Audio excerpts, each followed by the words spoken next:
আসসালামু আলাইকুম প্রিয় দর্শক, ত্রিদশ জাতীয় সংসদ নির্বাচনের প্রথম অধিবেশনের আজকের প্রথম সংসদ অনুষ্ঠিত হয়েছে।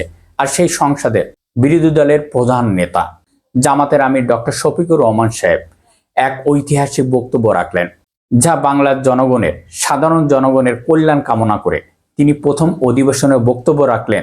চলুন দর্শক, আমরা দেখে নেই ভিডিওতে তিনি কি ঐতিহাসিক বক্তব্য রাখলেন। চলুন। তাদের মধ্যে যারা নির্যাতিত হয়ে দুনিয়া থেকে বিদায় নিয়েছেন, মহান রব্বুল আলমিনের দরবারে দোয়া করি আল্লাহ তাদের সকলকে শহীদ হিসাবে কবুল করুন।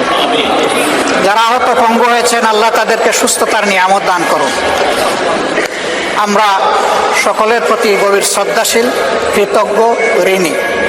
আজকের এই সংসদ গতানুগতিক কোনো সংসদ নয়, এটা 24-এর রক্তের উপর দাঁড়িয়ে থাকা একটি সংসদ।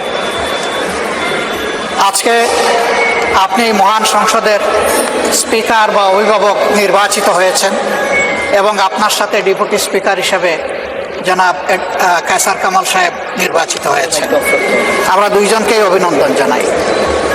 মাননীয় স্পিকার, বাংলাদেশের স্বাধীনতার পরপর 55টি বৎসর আমরা অতিক্রম করে এসেছি। এই দেশের সংসদ এবং সংসদীয় রাজনীতি সত্যিকার অর্থে খুব কম সময়ে কার্যকর ছিল। অল্প যেটুকু সময় ছিল জনগণ তার সুবিধা পেয়েছে। বেশিরভাগ সময় ফ্যাসিজমের কবলে পড়ে এই সংসদ ছিল অনেকটা দামি সংসদ, অকার্যকর। আমরা আশা করি আপনার এই অভিভাবকত্বের জায়গা থেকে আপনি যদিও একটা দল থেকে নির্বাচিত হয়ে সংসদে এসেছেন, কিন্তু ইতিমধ্যেই আপনি ঘোষণা দিয়েছেন যে আপনি জাতীয়তাবাদী দলের স্থায়ী কমিটির সদস্য পদ থেকে পদত্যাগ করেছেন। এখন আপনি সকলের।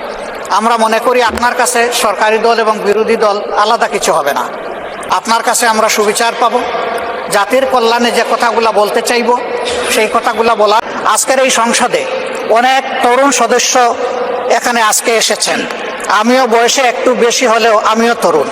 আমার জীবনে এটা প্রথমে এই সংসদে ঢুকি, সুতরাং আমিও তরুণদের একজন।